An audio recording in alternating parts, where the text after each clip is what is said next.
बिस्मिल्लाहिर्रहमानिर्रहीम। अस्सलाम वालेकुम फ्रेंड्स। आज की हमारी वीडियो भी एक इन्फॉर्मेशन है, एक क्वेश्चन का आंसर है। हमारे एक फ्रेंड ने हमसे क्वेश्चन किया था कि हम पैनाडोल CF नज़ले फ्लू के लिए, जिस्म दर्द या बुखार के लिए यूज़ करते हैं।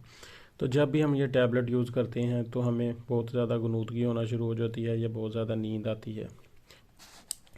तो हमने उनसे पूछा कि आपको किसी और टैबलेट के खाने से भी ऐसे होता है। तो उन्होंने हमें बताया कि एबल टैबलेट जो हम यूज़ करते हैं तो उससे हमें बहुत ज़्यादा गनूदगी होती है, इसलिए हम एबल टैबलेट का जो इस्तेमाल है वो नहीं करते।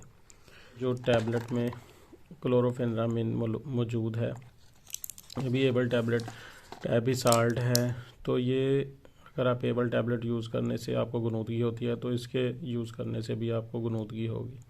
एबल का साल्ट इसमें भी मौजूद है, तो ज़ाहिर बात है अगर आप उससे गनूदगी होती है तो इससे भी आपको होगी। अगर आपको नज़ला फ्लू ज़ुकाम रहता है तो आप कोई और ब्रांड की टैबलेट यूज़ कर लें, जैसे कि एरिनेक टैबलेट फोर्ड और प्लेन में मौजूद है, वो आप यूज़ कर सकते हैं। उसमें क्लोरोफेनेरामिन मौजूद नहीं है।